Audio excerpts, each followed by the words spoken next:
nombre es Marina Izaza, soy la coordinadora del Departamento de Psicología, que trabaja inserto en un Instituto de Ciencia de la Educación, correspondiente al Consejo de Formación en Educación. Y en esta oportunidad vamos a trabajar con la compañera Marisol Cabrera, que ella es profesora de Historia, egresada del IPA, es licenciada en Ciencias de la Educación y es magíster en Ciencias Humanas, específicamente en la opción Teorías y Prácticas en Educación. Y hemos hecho otra presentación anteriormente en relación a la didáctica del nivel superior, de la didáctica, porque es la historicidad de la didáctica, pero ahí ustedes van a ir, si que tenga oportunidad de verla, va a ver que hay algunos elementos que nos remiten a algunos conocimientos que tenemos y en otros aspectos nos abren mucho a pensar nuevas cuestiones. Y es el caso de esta nueva presentación, en la que se contextualiza la didáctica en tiempos de pandemia. Marisol. Bueno, muchas gracias por la invitación y bueno, acá estamos pensando por lo que estamos atravesados todos los docentes, no solamente los docentes de educación superior, sino los de secundaria y los de primaria. Y en este tiempo es un tiempo como todos los tiempos, pero bueno, para pensar qué sucede con esto, con el maestro, el que enseña, con la didáctica vinculada a la enseñanza, ¿verdad? Como podrán ver en la ponencia previa. Y bueno, elijo a dos pensadores, uno que ya está fallecido, que es Iván Ilich, que ustedes saben, ¿no? Que Iván Ilich tiene uno de sus obras se llama La sociedad desescolarizada. Bueno, Iván Ilich, este pensador austríaco, que se nacionalizó mexicano, fue muy polifacético, muy polémico, y bueno, para algunos lo situaban en el anarquismo por el cuestionamiento que hacía a la educación, no solo a la educación, sino a la medicina y profesional y de patente, como le llamaba él, ¿no? Yo tomo de su obra un fragmento, aquí está en la página 6, para pensar lo que él ya preveía, ¿no? ¿Qué es lo que está sucediendo en el momento actual, ¿no? Él decía que, bueno, que ni unas nuevas actitudes de los maestros hacia sus alumnos, ni la proliferación de nuevas herramientas y métodos físicos o mentales en el aula o en el dormitorio. Es muy pertinente, ¿no? Bueno, en la ponencia anterior hablábamos de la creación del aula, ¿no? Con Radke, pero de esto en el dormitorio. Nosotros ahora estamos atravesados por las plataformas, por la desaparición de esa aula en un espacio físico que se ha transformado en una pantalla a través de la plataforma Zoom u otras. Y bueno, dice él, ni finalmente el intento de ampliar la responsabilidad del pedagogo hasta que englobe las vidas completas de sus alumnos dará por resultado la educación universal. En este sentido, nosotros hablábamos en la ponencia anterior de la creación, ¿no? De una educación que fuera unitaria para todos, no hablaba de universal, pero sí de unitaria, gratuita, obligatoria, a cargo del Estado. Y bueno, la visión que tiene Ilich de un pensamiento anarquista, ustedes saben que es la destrucción del Estado, ¿no? Del Estado y del Estado de ciertas cosas. Entonces, él lo que habla es que la búsqueda actual de nuevos embudos educacionales, esa imagen, ¿no? Ese signo del embudo como con una gran abertura, pero que después se va reduciendo y no permitiendo el pasaje es decir, el pasaje, lo que pasa total, por ahí, claro, no es el total pasaje ya no es total, posible. sino es el pasaje de lo que pudo llegar. permite, de lo que puede llegar. Debe de revertirse hacia la búsqueda de su antípoda institucional. Él lo piensa como tramas. Esas tramas educacionales que aumenten, en realidad es el teléfono, que aumenten la oportunidad para que cada cual transforme cada momento de su vida en un momento de aprendizaje, de compartir y de interesarse. Bueno, si nosotros hablamos, disculpen la interrupción, de esas tramas educacionales, no es cuando nosotros hablamos de trama pensamos en un tejido, ¿verdad? Y la educación, cuando pensamos en un tejido, pensamos en un texto. El embudo es algo fijo. El tejido se puede destejer, como la escritura, ¿verdad? Y se puede volver a tejer, ¿no? Bueno, y que tiene que tener una trama que no permita que se pierdan no cosas. se pierdan cosas, ahí está. Y esa cuestión de transformar cada momento de la vida, cuando Radke hablaba, ¿verdad?, de la importancia de que fuera útil para la vida, bueno, en este caso también hablaba de compartir, ¿no?, de compartir una conversación y de interesarse. Yo encontré, para pensar esta sociedad desescolarizada, o que hay que desescolarizar en este formato, bueno, ¿cuáles son los nuevos formatos si en realidad no se transforman en embudos educacionales? ¿Sí? Perfecto. Como un riesgo. Ahí está. Bueno, sí, es un dilema, y porque son decisiones que se deben de tomar pensando en esa educación para todos, ¿no? Que no debemos de dejar de tener presente, ni pública, en el caso de obligatoria, claro, gratuita, claro. Digo que los principios barelianos, ¿verdad? Que se mantengan porque, bueno, son parte de nuestra tradición, y porque, bueno, hacen también a esa cuestión de la unidad, de esa trama educacional, para que no sea el embudo en el que, bueno, muchos queden fuera, ¿verdad? Otra cosa interesante al que hace énfasis, sí, está ahí, habría que apagarlo, perdón. El que hace énfasis este autor es la importancia del intercambio intitulado de destrezas. Es decir, ¿cuáles son las destrezas que se pueden enseñar? Dice el autor, es más predecible y por lo tanto menos peligroso que las oportunidades ilimitadas de reunión para personas que comparten una cuestión en debate que es en ese momento social, intelectual y emocionalmente importante para ellas.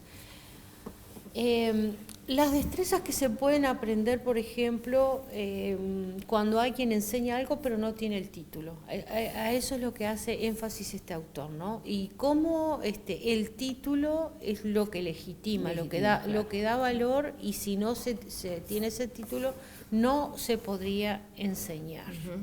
Y volvemos al origen de la palabra, ¿no? El enseñar, el mostrar la marca, el camino, el signo, ¿verdad? Y bueno, y cómo esta cuestión sigue en debate. ¿Quiénes son los que pueden enseñar? En estos tiempos de pandemia, cuando los maestros preparan sus actividades, yo como profesora de pedagogía, ¿no? Bueno, se encuentran con algunas cuestiones, o padres que realizaban totalmente las tareas, o padres que no entendían las consignas, y bueno, y en ese momento entró en debate si todos podíamos enseñar todo. Sí. Sí, los Porque, papás pueden enseñar, pero es que primero tienen que aprender. Y si solo por saber escribir y leer se puede enseñarle a otro, es decir, a aprender a leer como enseñan los maestros, por ejemplo, en primer año, ¿no? Es decir, la adquisición de la lectoescritura. Bueno, bien, entonces, Es decir, todo esto es para pensar, ¿sí? Qué es lo social, qué es lo intelectual y qué es lo emocionalmente importante en el momento de ese intercambio de destrezas en el presente, en una plataforma CREA, por ejemplo. ¿Sí? Bien.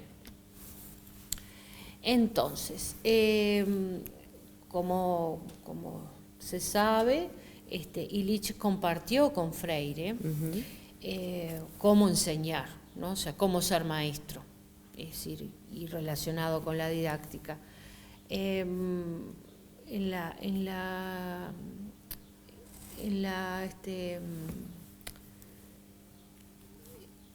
escritura, sí, no solo en la obra, sino en la traducción que se hace en español, que por eso esa palabra que aparece ahí, Freire adiestra a sus maestros, es bastante fuerte, ¿no? Sí, en un sentido estricto. No sé si es el verbo más adecuado.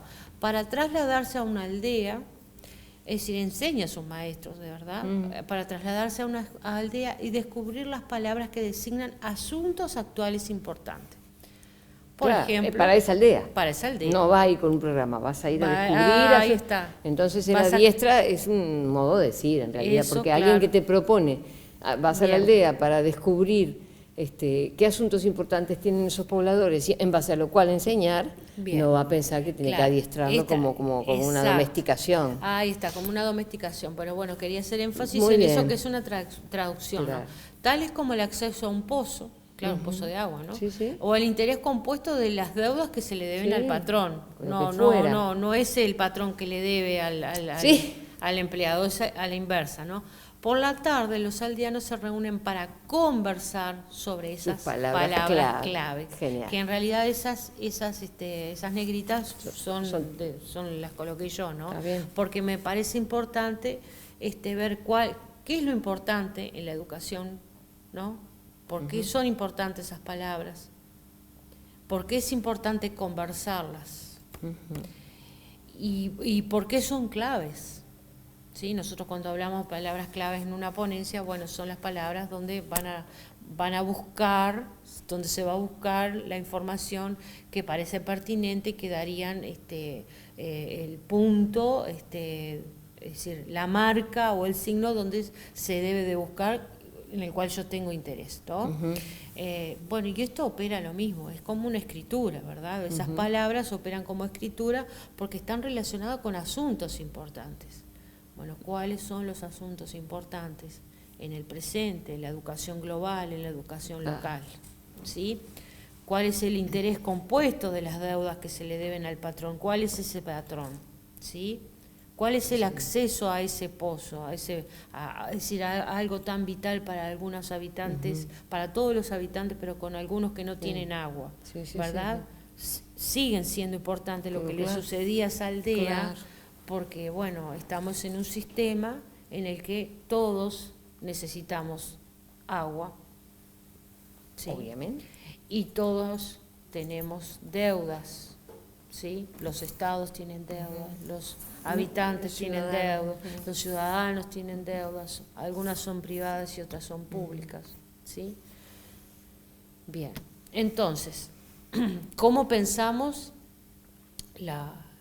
esos contenidos? ¿Cómo pensamos esos contenidos para que el otro aprenda desde la didáctica? ¿Sí? Entonces, debe existir perplejidad, o como diría Piaget, tiene que haber un desequilibrio para que el otro aprenda, porque si no, no existe aprendizaje creativo, no existe aprendizaje exploratorio, y debe de haber una necesidad de que sea en los mismos términos, que eso lo hablábamos con Radke, ¿no? O problemas a resolver, debe de existir un sentido, ¿verdad?, que haga que ese sujeto o ese conjunto de sujetos que están asujetados, ¿verdad?, no son individuos, son sujetos que están asujetados, deben de sentir una perplejidad para resolver un problema. ¿Qué problema resuelvo desde lo individual cuando estoy en una plataforma? Bueno, el trabajo puede ser creativo, puede ser grupal, puede ser de resolución de un problema. Esto puede ser un obstáculo, puede ser también una posibilidad. Pero claro, uno piensa si toda la educación debe de pasar por una máquina, ¿qué hacemos con la máquina? Si la máquina es por el hombre o para el hombre, como dice un profesor conocido, ¿verdad? Y si todos tienen la máquina y a todos le dan a la máquina, toda la máquina se conecta a esa máquina, porque la máquina por sí misma no puede hacer nada. Por sí misma no puede hacer, pero como estrategia, como recurso, como ese lápiz que tú estás utilizando, o los elementos que nosotros tenemos ahora para que nos graben y que puedan llegar a otro, lo utilizamos como herramienta para, ¿sí? Sí. Bien. Debe de existir un supuesto, porque en ese intercambio de destrezas al que Illich hace énfasis, pero que yo lo pienso, ¿no? El intercambio de destrezas entre alumnos más avesados, por ejemplo, o no, o las dificultades que podemos tener con la plataforma CREA, ¿verdad?, o no tenerla, o realmente ser un espacio de intercambio y de producción de esa trama educacional, podemos tener una visión romántica acerca de esto, ¿no?, idealizada. Vamos a ir pensando que, bueno, que nada de por sí es ese ideal, ¿verdad? O completo, ese imaginario, como habla Lacan, ¿no? Sí, porque de la completud, tengo esto y esto y ya está todo cerrado, ya está todo cerrado, ¿no? Exacto. Pero bueno, siempre existe la falta. Entonces, en ese supuesto que existe, que es una educación para todos, que esa plataforma está para todos, que bueno, que es relativamente accesible, bueno, hay cosas que no son como las que tú nombrabas, bueno, tienen todas las máquinas, tienen todo acceso a internet. ¿Qué sucede con las dificultades que podemos tener de aprendizaje que siguen permaneciendo y en el que es necesario ese contacto de la mirada, del cuerpo, del espacio físico, de eso que se lo creaba Radke, ¿no? Por una razón económica, pero nosotros ahora sabemos que somos seres gregarios y necesitamos el contacto, necesitamos la mirada, necesitamos el olfato, bueno, todo lo que hace al espacio áulico, ¿verdad? Y de encuentro. Porque porque esa educación para todos también significa una educación por parte de todos, en los que todos deben de estar implicados. Exacto. Y participando, ¿verdad? Entonces, Illich hace énfasis en algo que es súper importante, que es la importancia de los rituales. Él decía que las investigaciones sobre educación están demostrando cada día más que los niños aprenden aquellos que sus maestros pretenden enseñarles, porque claro, siempre la enseñanza es un prescripción, claro, pero también uno está siempre intentando todos los días, ¿verdad?, no de estos, sino de sus iguales, o sea, los que están junto a él, ¿verdad? Sí. De las tiras cómicas, de la simple observación al pasar y sobre todo del solo hecho de participar en el ritual de la escuela. Ese ritual en el que se toca timbre, se ingresa, una adentro, una afuera, un cierto orden, ¿verdad? Un cierto espacio en el que se comparte. Todos compartimos, todos los que estamos en ese grupo, los que tienen dificultades y los que no tienen dificultades. Es decir, es el ideal, ¿no?, de la escuela valeriana, ¿verdad?, de Varela. Entonces, la importancia de ese ritual, ¿sí?, la importancia de estar con el otro, al que tengo al lado, al que le pregunto o le copio, o ya con el copiarle ya aprendí, o le copio hasta los errores, ¿verdad? Sí. Entonces la maestra ve, pero esto que fue colaboración, fue individual, bueno, ¿qué pasó acá? ¿Qué pasó acá, no? Pero estoy aprendiendo porque tiene que un lenguaje común, ¿sí? No sé, en los recuerdos que uno tiene, no, pero mirá, es esto lo que te está queriendo decir el profesor o el maestro, ¿verdad? Entonces, esa traducción, ¿verdad? De lo que el maestro pretende enseñar, pero que es el que lleva el conocimiento, ¿verdad? Claro. Y que aparece en otros ámbitos. Sí, aparecen las tiras cómicas, aparece también en Internet de las cosas, y la importancia de los contenidos que debe de tener Internet en la producción de cosas, que es lo que se está viniendo. Sí, Es el presente, ¿no? Los autos, cómo se producen las plataformas nucleares, cómo se producen las cosas, claro. Y es ese pensamiento intuitivo acerca de que yo pienso cómo voy a pensar, cómo se hace un vaso, o cómo se resuelve la rotura de una bordeadora. Se me rompió la bordeadora. Bueno, en esa producción de cosas hay un tutorial que me enseña, muchos tutoriales, algunos, y en uno entendí, ese que me está enseñando que es mi par, que no es el que construyó la bordeadora, claro. ¿Sí? Y no es el técnico. Y entonces en ese intercambio de destreza es súper importante estas plataformas, pero no sustituye tampoco el hecho del intercambio humano, claro, presencial, ¿verdad? Perfecto. Pero nosotros tenemos a Han, ¿no? Es nuevo, es uno de los pensadores surcoreanos, Han Byung-chul. Surcoreano, me dice. Sí, surcoreano, sí. Bueno, porque Corea, en realidad, si nosotros vamos a la historia, era parte de China.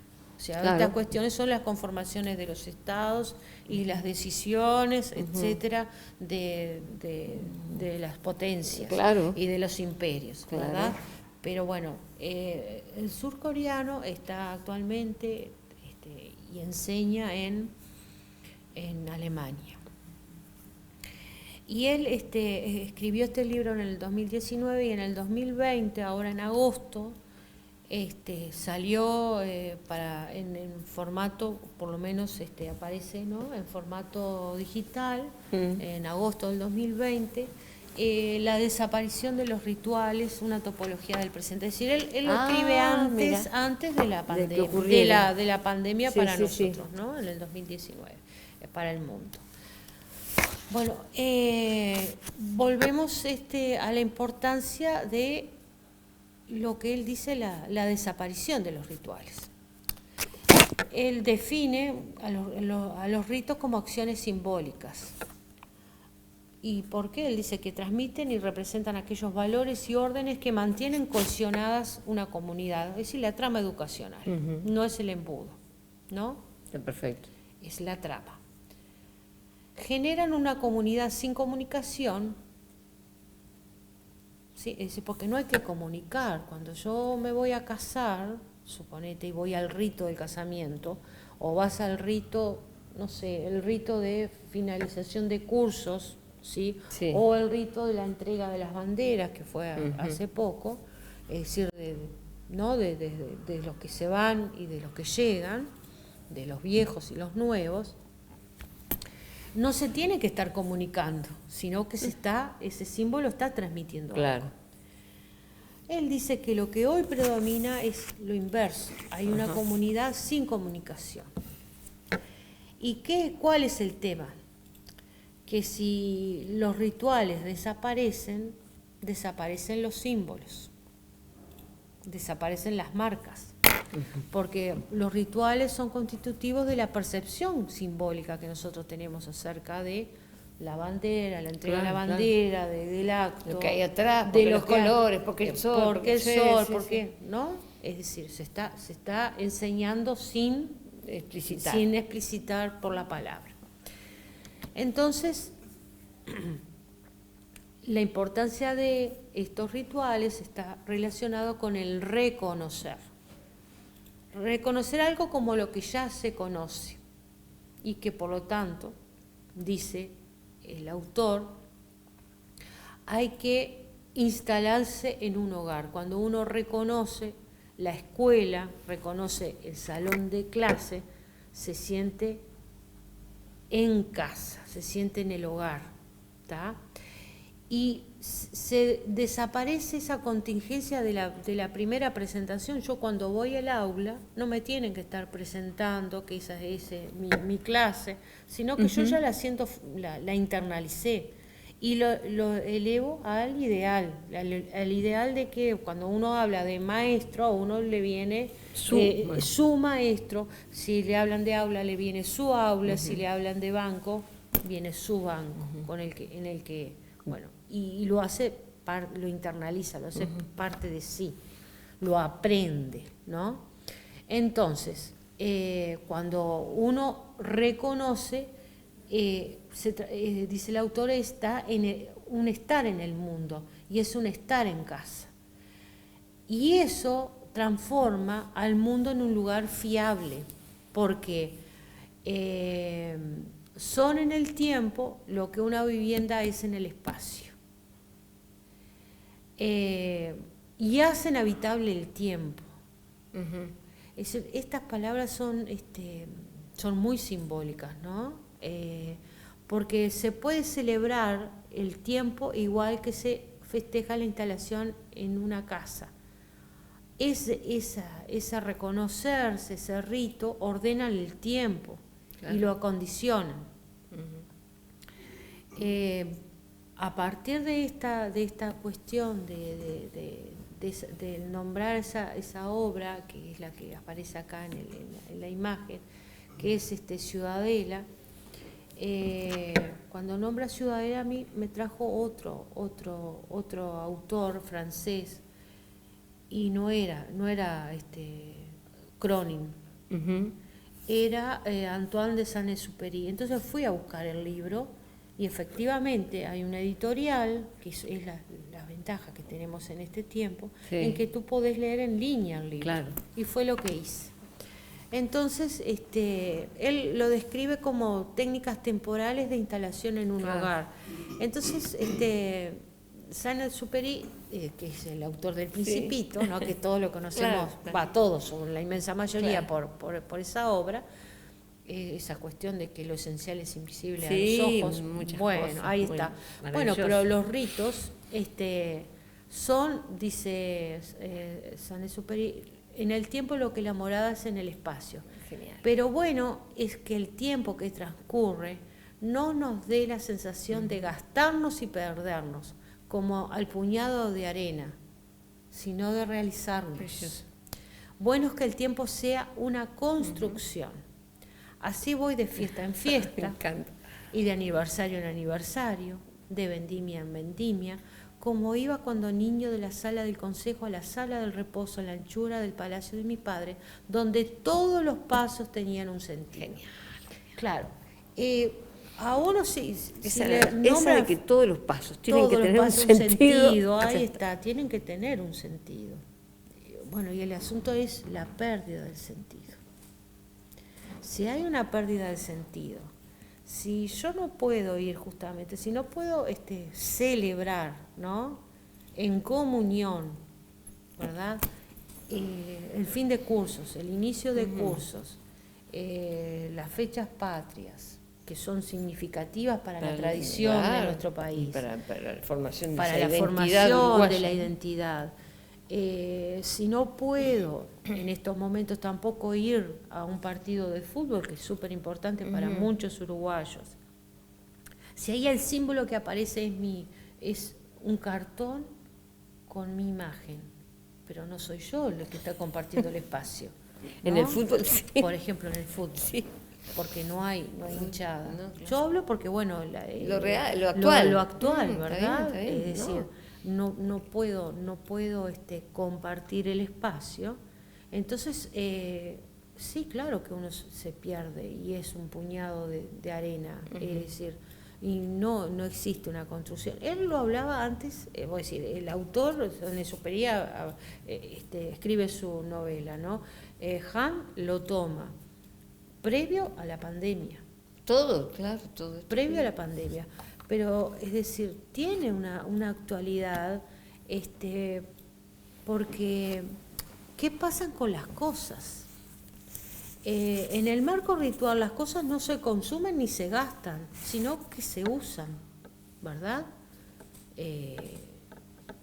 Y entonces se transforman en antiguos, y eso es ¿Se lo transforman interesante. en qué? En antiguas. Ah, está bien. ¿Está? Y Es sí. decir, es antiguo y por eso tiene valor. Es decir, me da la sensación de que estoy en casa, ¿verdad? No voy a estar cambiando todos los días la mesa.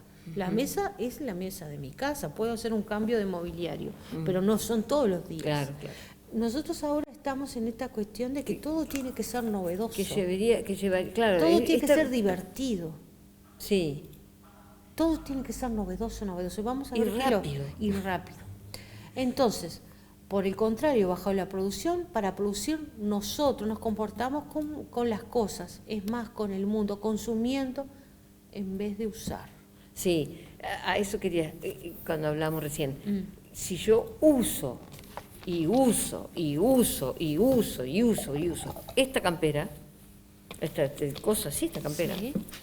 me da como resultado que es una cosa antigua, que me gusta y que la reconozco y que le tengo cariño y me siento bien con ella. Claro. Está.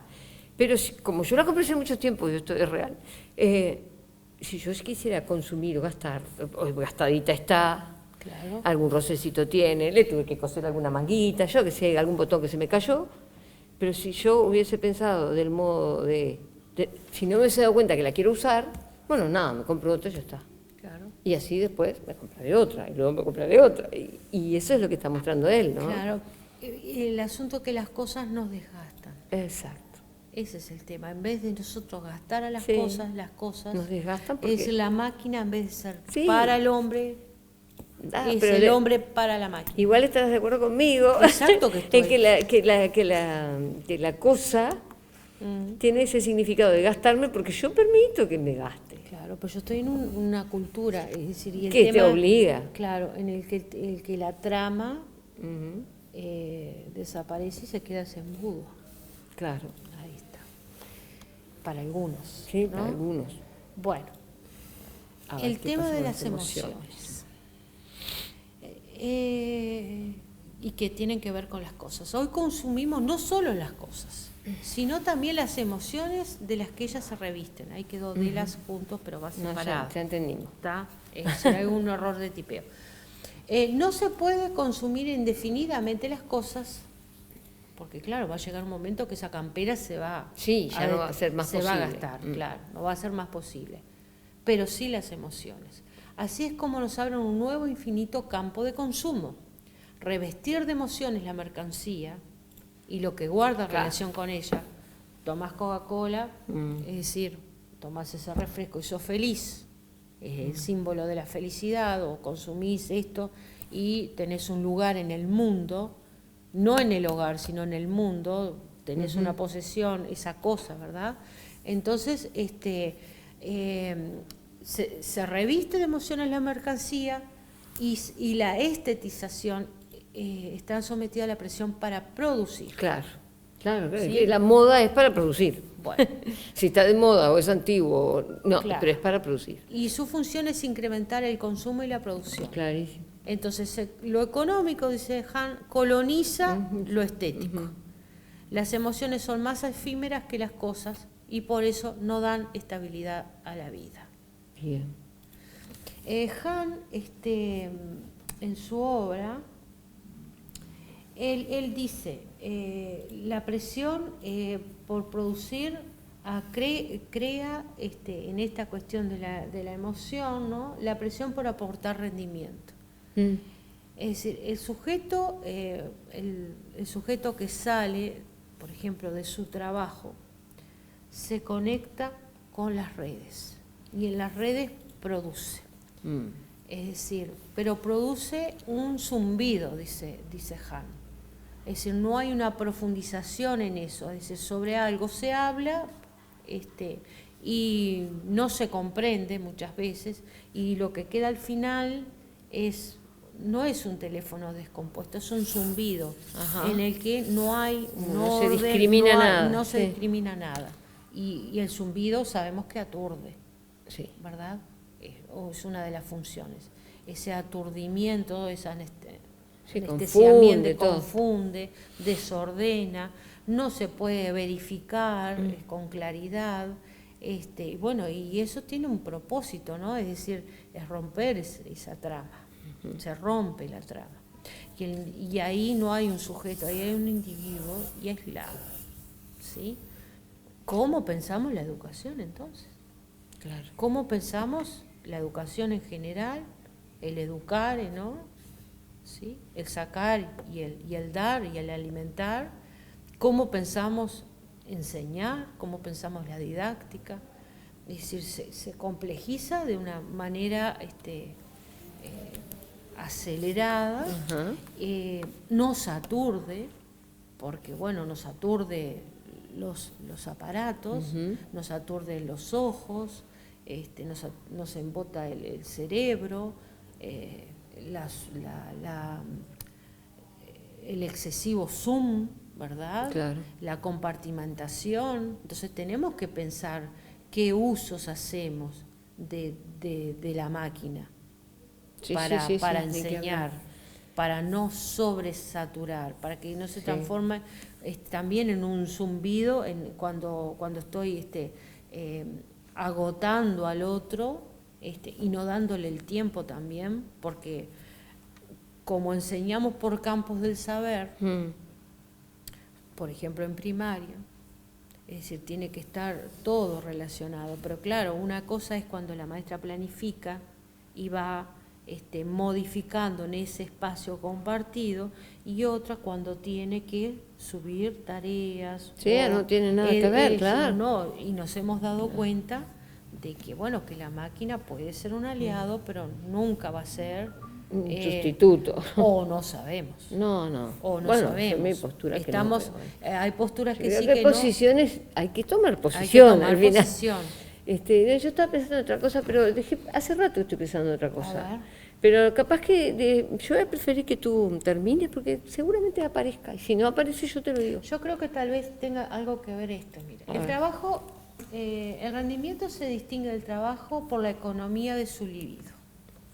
El trabajo no tiene por qué centrarse en el yo, en el rendimiento. Sí. Por el contrario, el yo se refiere expresamente a sí mismo. No solo produce un objeto, sino que se produce a sí mismo y con ello se da tono. Quien ha sido absorbido por la libido del objeto no se produce ni se da tono, sino que se desfonda. Ajá. Y ahí hablamos del desfondamiento, el desfondamiento de las instituciones. No, ahí no está. No. Pero tiene que ver con esto del duelo después. Lo que constituye el rendimiento es la referencia narcisista a sí mismo. Y acá es importante para ti. El sujeto del rendimiento es dominado por la libido del yo. Cuanto más rendimiento aporta, más gana en ego. Como es sabido, Freud atribuye la libido del yo a la pulsión de muerte. El sujeto narcisista del rendimiento acaba destrozado por la fatal acumulación de libido del yo. Se explota voluntaria y apasionadamente a sí mismo hasta quedar destrozado. Se mata a optimizarse. Su fracaso se llama depresión o burnout, el síndrome del trabajador quemado. Tan común en la educación. Tan común en la educación. La depresión no se produce en una sociedad definida por rituales. En ella el alma está totalmente absorta, incluso vaciada en formas rituales. Porque los rituales para el autor contienen mundo. También para Barthes, desde la lingüística, piensa que los ritos y las ceremonias, desde la función que cumple de instalar en un hogar la ceremonia, protege como una casa, algo que permite habitar el sentimiento. Por ejemplo, el duelo.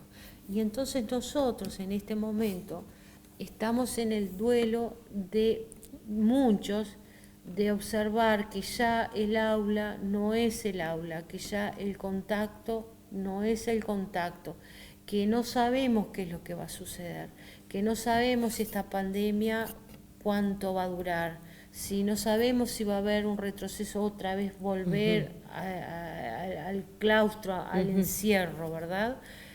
Y qué pasa con esos ritos, qué pasa con los ritos súper importantes, esos signos, ¿verdad?, de la escuela gratuita, laica, pública, obligatoria.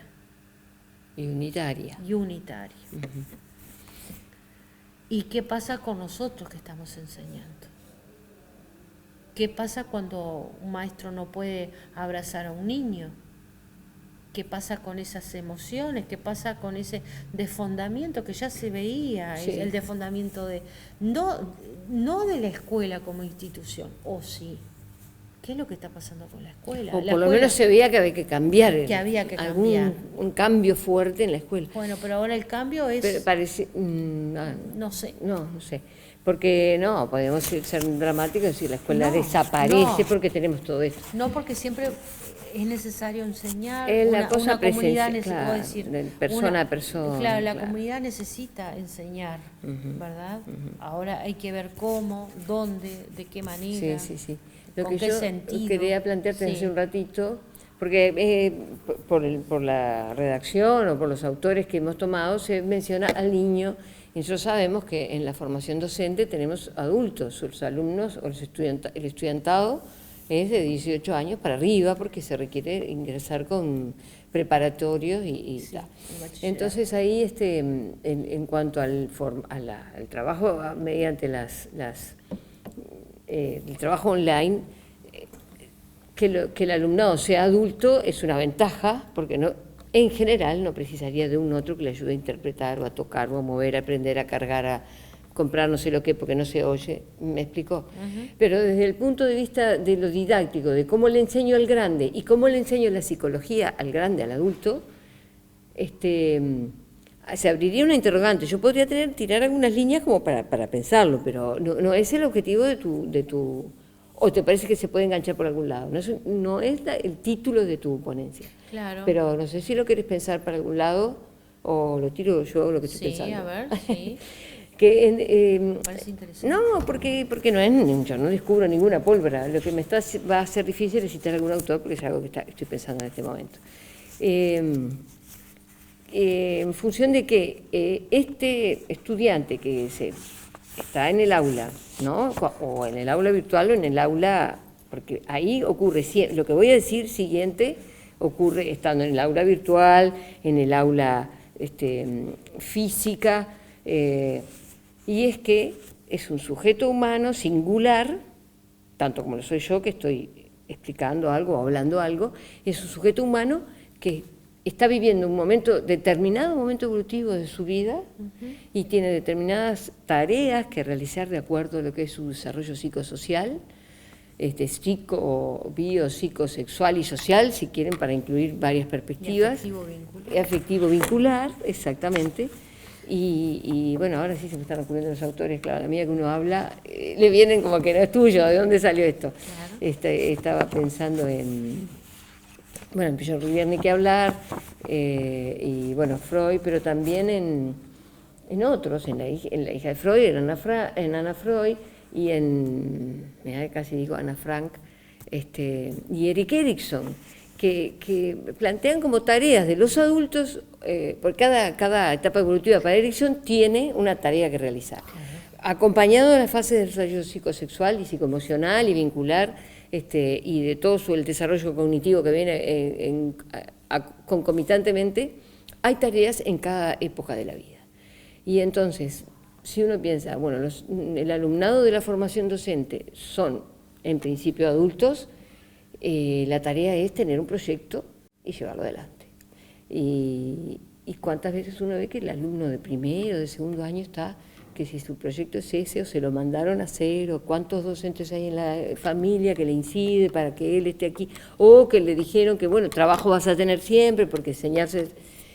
Y ahora esas grandes como certezas, no sé, por lo menos se mueven, ¿no? Trabajo vas a tener siempre, porque niños en la escuela va a haber siempre. Bueno, y ahora estamos pensando que la escuela va a ser el hogar, que de a rato, por lo menos, si recrudece la pandemia que vuelve para adentro, entonces la escuela vuelve a ser el hogar. Y es sentirse como en el hogar. Claro, por eso te digo. Pero es sentirse como en el hogar, la escuela en el hogar. Ahí está. No, ¿Cuál es el espacio? No, yo creo que es un espacio de transición ahí, Claro. Sí, porque ahí lo que está mediando es, para que no sea solamente hogar, porque si traigo contenidos de la escuela y técnicas y maestros, la imagen de la maestra que está mirando donde yo estoy, bla, bla, bla, es porque lo necesito, porque no puedo ir a la escuela por el tema pandemia. por el virus. Sí, claro. Entonces, si lo traigo acá, tiene que haber una intersección, sin duda, de lo que es la tarea educativa con lo que se hacen las tareas en un hogar.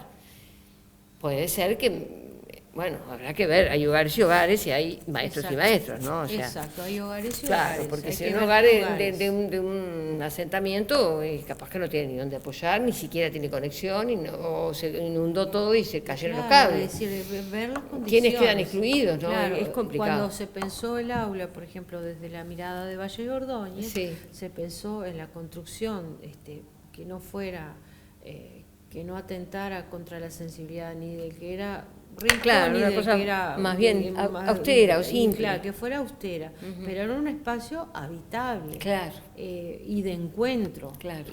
Es decir, de otro encuentro y de otra ceremonia y de otro orden y con otros otras ritos. reglas fijas. Y bueno, y eso es lo que hace hace referencia al autor, ¿no? La fuerza simbólica que tiene el espacio compartido, claro. en el que se prepara el sujeto para Están ir a todos ese ahí, lugar, claro. que está en determinado tiempo, en el que comparte. Bueno, y acá, obvio, te aparece Varela, ¿no? Sí, sí, sí. Sentados en el mismo banco, Sí, bueno, en sí, el banco quienes que ahora no. estuvieron sentados. Exacto. Bueno, porque justamente es la construcción de un rito, de un espacio. Bueno, que en el caso de Rath, que era por razones económicas, para la reducción, pero bueno, yo también pienso, ¿no? Que es algo que me viene a la mente, ¿no? Es mucho más económico hacerlo todo virtual. Y no, Serlo es, pero perdemos lo presencial. bueno, y está, pero hay que ver qué es lo ¿Qué que costo quería. tiene? ¿Qué costo tiene y ¿Qué costo tiene perder lo presencial, no? Exacto, qué costo tiene perder lo presencial y qué costo tiene a nivel de la construcción de sujetos y no de individuos, de sujetos. Sujetados. Ahí está. Está Sujetados por ritos, sujetados por la Exactamente. trama educacional, por la trama Metidos en psíquica. embudos. O tomamos el metidos en embudos. Claro.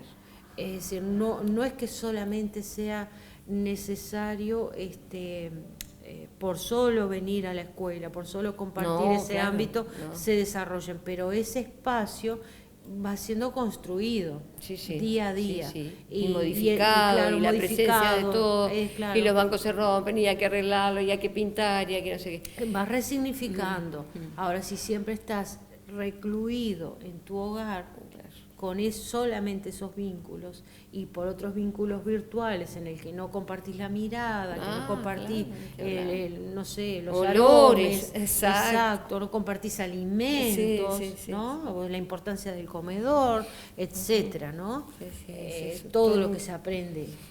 Bueno, entonces, y ahí es donde uno termina cerrando.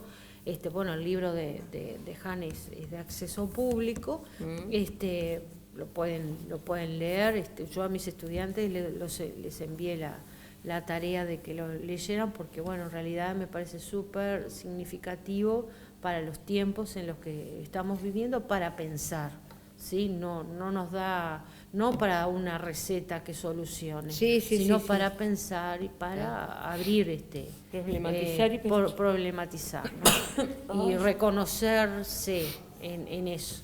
Y bueno, Y por ahí vamos cerrando. Por ahí vamos Bueno, cerrando. muy bien. Yo lo pasé bárbaro. Bueno, muchas gracias y tendremos otros encuentros. Muchas gracias. Hasta la próxima. Hasta la próxima.